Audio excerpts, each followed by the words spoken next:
Hello and welcome to Table Talk. I'm your host, Karen Wilson. My guest today is Mr. Hansel Moore, who is the American Legion Commander of Post 207 and one of the organizers of the upcoming Veterans Resource Day coming later on this month. Welcome to the show, Hansel. Well, thank you, and thank you for having us. You're welcome. And tell us, I guess, a little bit about yourself and how you became so involved in the American Legion and its establishment or reestablishment, maybe even up in Spencer.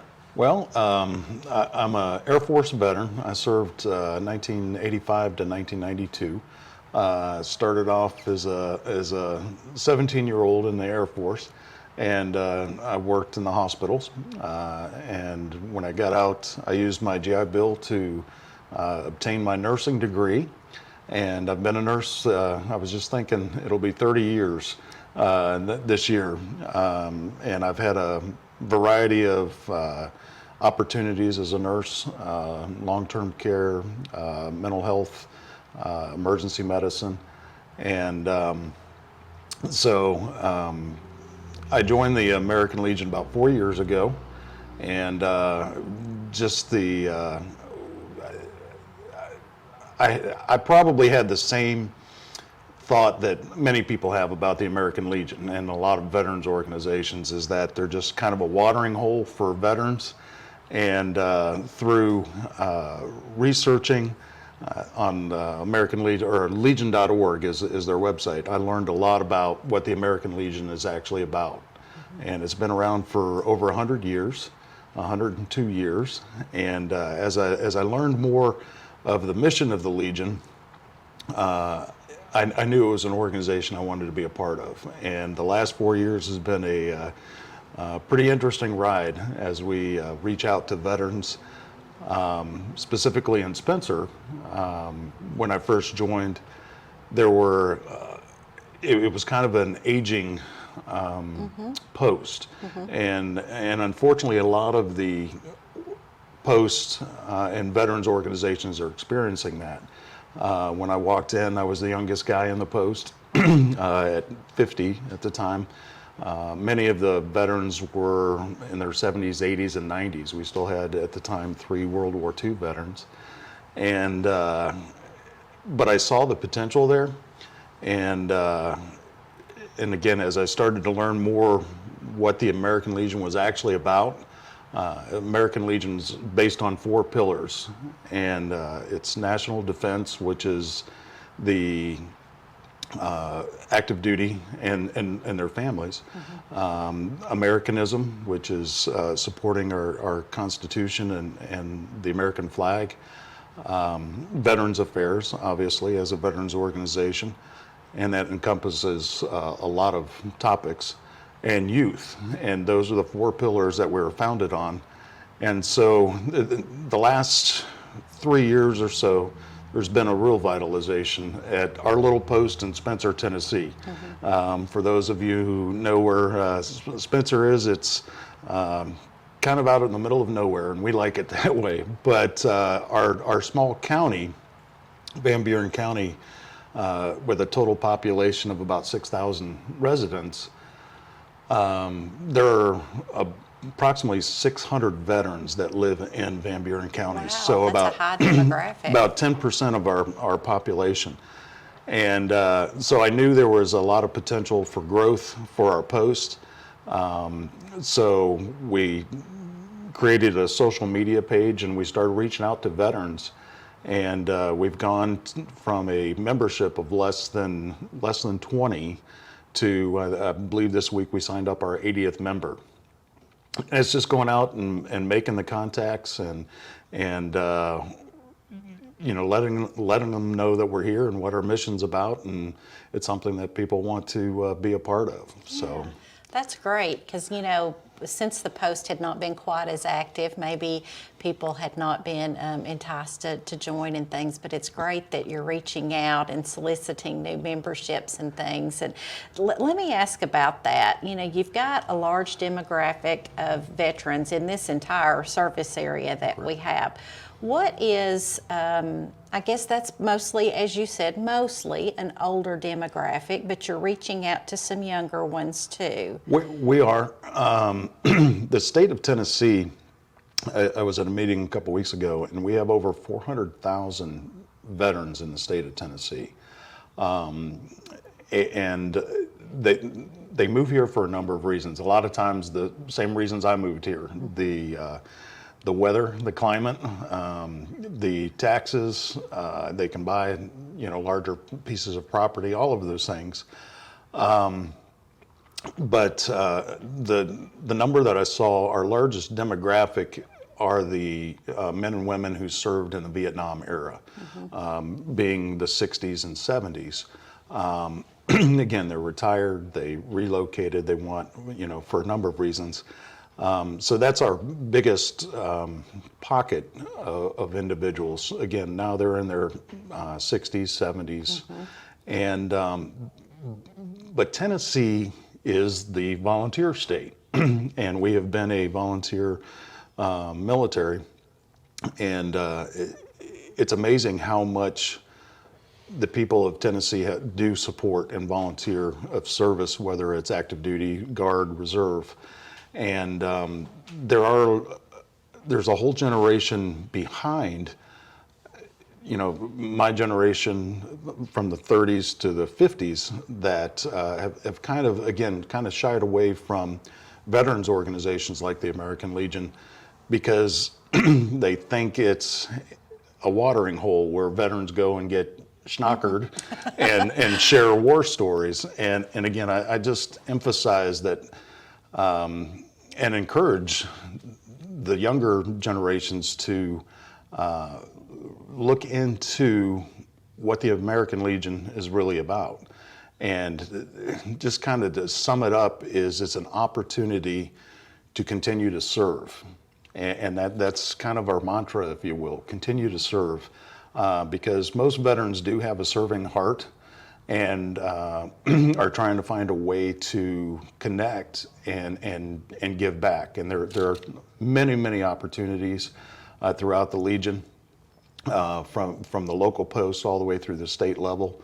And a lot of veterans, and you've worked with a lot of veterans and interviewed, and it's amazing the amount of talent, skills, and experience that veterans do have.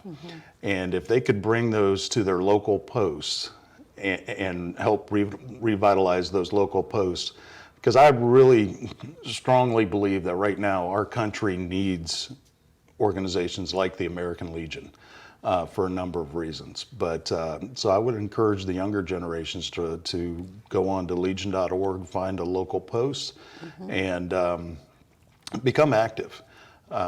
Every post, although we do all fall under the four pillars, one of the unique things about the American Legion is every post has its own culture.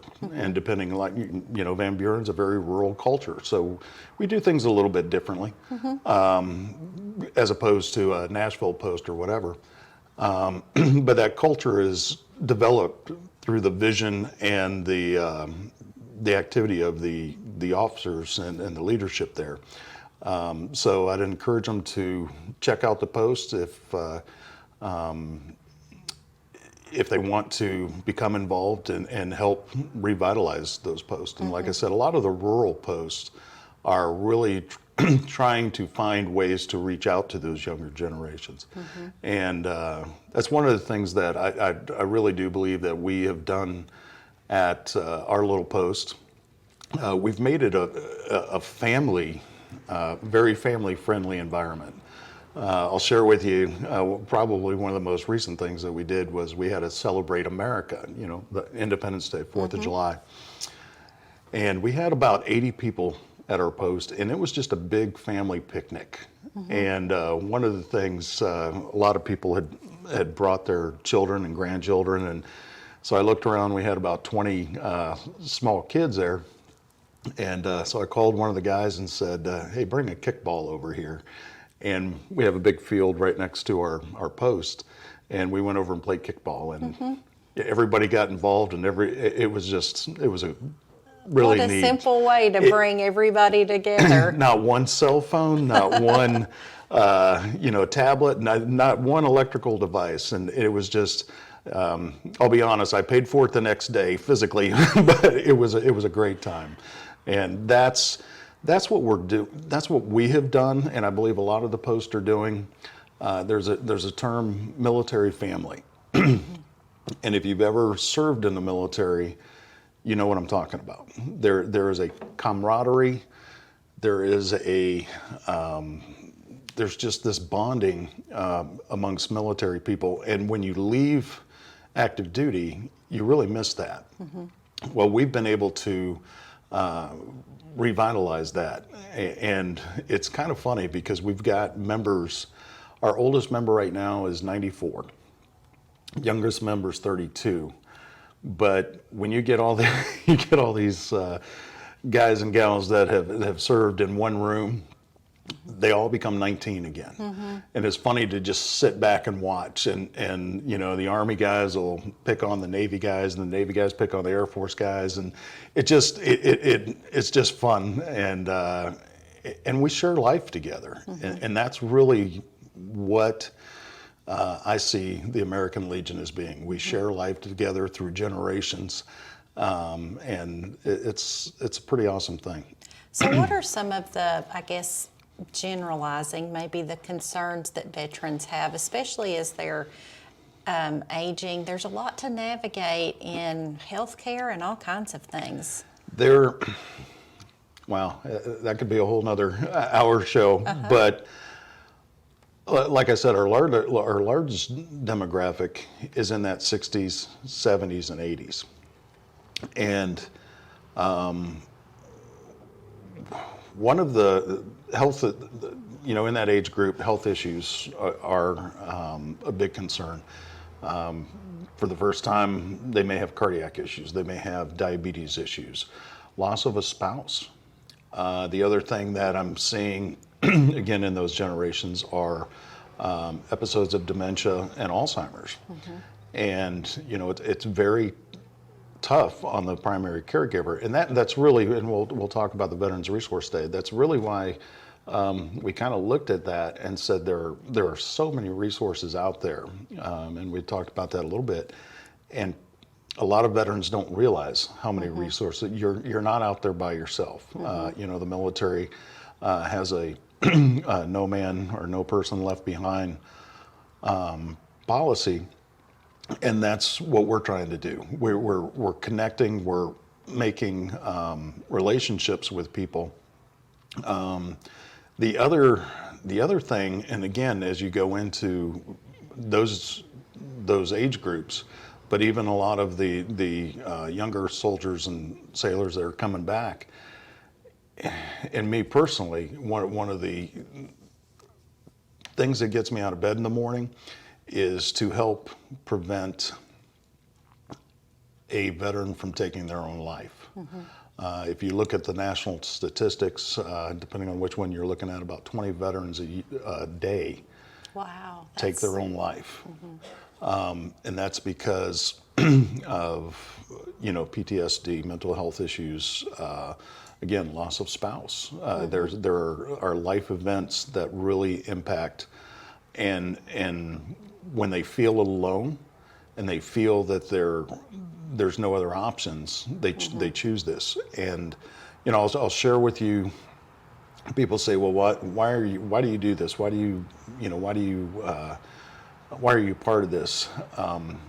In Van Buren County, I had to do a annual report a couple weeks ago, and I looked at my calendar and I looked at what we've done as a post in the last year, and it's great. We went to 80 members. That's a milestone, the most members that we've ever had.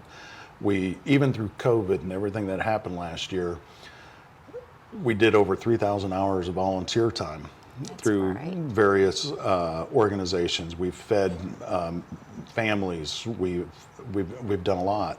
But as I looked at it, and I looked at the contacts that we've made, and I talked with our chaplains, and the number that really stood out to me was the fact that I think because of our actions and creating those relationships and reaching out to veterans, that we prevented, conservatively, at least 4 veteran suicides in Van Buren County alone. That's amazing. And you know, those are the things that keep me personally going, and this is why I really believe in the mission of the Legion, and I believe it's a great way for us to reach out to the men and women who have served our country. Yeah, So- you may be reaching out and rekindling friendships or forming friendships with people that, like you said, their spouse has passed, they may not have family in the area.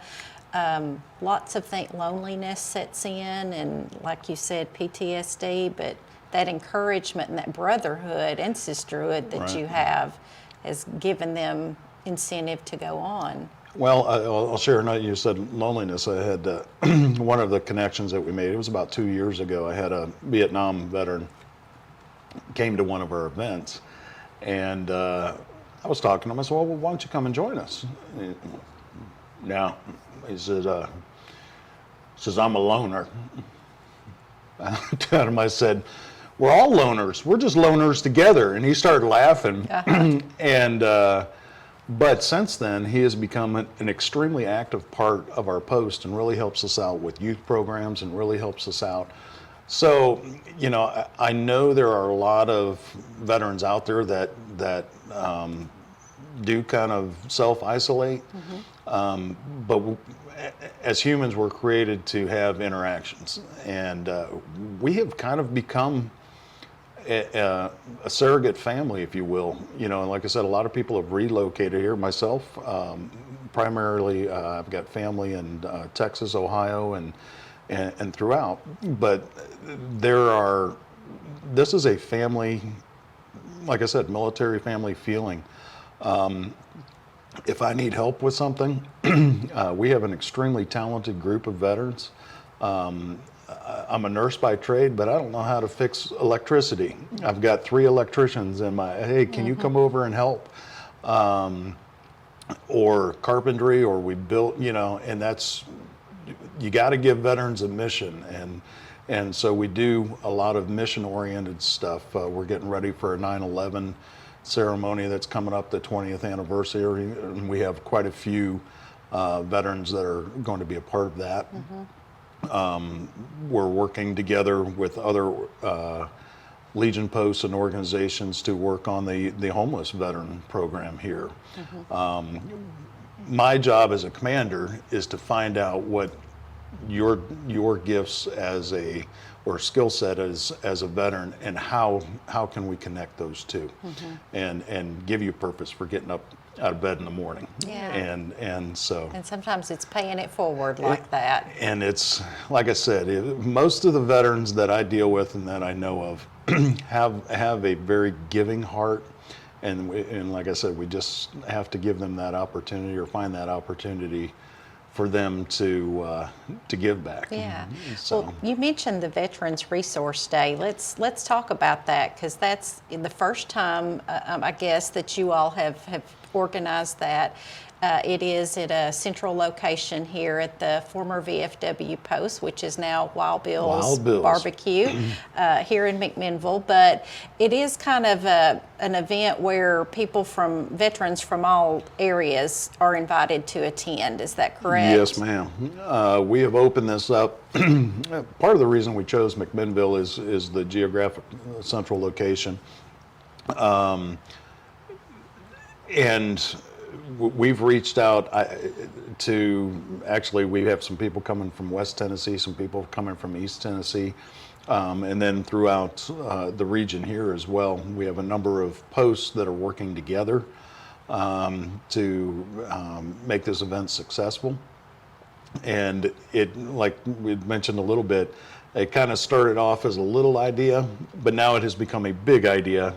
And it's amazing how much response we've been able to get from local businesses, local organizations to be a part of this day.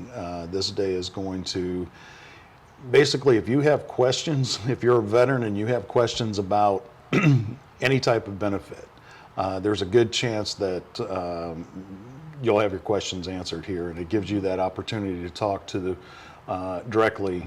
We have the Department of Tennessee Veterans Affairs will be there. Various hospital organizations will be there as well. We've also reached out to some local veterans businesses, and they'll be there and with their products or their services. Right now, this morning I looked at, and I think we have 42 vendor tables that'll be there. And before I forget, I'd really like to thank Bill Davis and Wild Bills for allowing us to do this.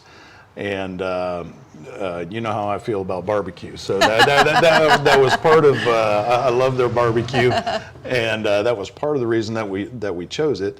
But this really is going to be a game changer event, I think, for not only the veterans, but if you are a family member, because some of the questions, you know, they're the primary caregivers, they need to be able to come and ask. And then we also have, like I said, veterans businesses will be there, and just a lot of opportunities. A big list here. July, we will mention the date is July 29th from 10 to 4. So it's come and go. You know, you can drop in anytime, I guess, through those hours, but pain management, you know, chaplain services, hospice care, anger management, women's health, just all kinds of different people are going to be there. It's going to be a big array of different services that'll be there, and we've really tried to reach out to organizations that were specific to the veterans. And like I said, it's going to be a one-stop shop, if you will, to be able to ask questions and connect with resources, and then, you know, follow up as needed. So we're very excited about it, and as we're finishing up the last two weeks before the event, we're going to just put it all together and see what happens. Yeah, you've been working really hard on this, I know. And you, as you said, it's really too late to get a booth for those that kind of have seen the show, because we're going to run this about a week or so before. Well, at this point, like I said, we have 42 booths. So, and my prediction is that most of them, if not all of them, will be there. So we're kind of limited on space. But the good thing is, this is going to kind of be the blueprint, if you will. We're going to, after the event, we'll come back and we'll see what works, what didn't work, how we can improve on it. And the plan is to carry this across the state. Like I said, we have people from East Tennessee, West Tennessee coming out, and to kind of see what's going on and see how we can carry this to other Legion posts throughout the state. Yeah, great. Hopefully it's a feeder event for all of those. I will say anybody that has questions about it can, the name here that you have is Veteran Service Officer David Smith or American Legion member Harold Lowe. And yourself as well? Correct. Okay. So, well, Hansel, thank you. I'm going to have you back a lot. There is so much to talk about. I sent you that one list, and I just think there's just so many opportunities to connect with our veterans population. And, you know, obviously, we like to thank them in any way that we can. I look forward to coming back and talking to you about more. We'll have more topics to come, because there is so much different, even just by your list here, you can see all of the different things that are concerns for veterans, their families, and we want to give as many resources as possible for that. So thank you so much for coming on the show today. Once again, we'll remind you of the date, July 29th from 10 to 4 at Wild Bill's Barbecue, which is the former VFW post in McMinnville. And if you've got any questions, you can call Ben Lohman or call any of the names that we mentioned and find out more information on it. And I want to say thank you to our viewers today. We hope you have a great week. It's safe, healthy, and happy. And thank you so much for coming and sharing veterans resources and spearheading this event. So come back next week and we'll have more Table Talk.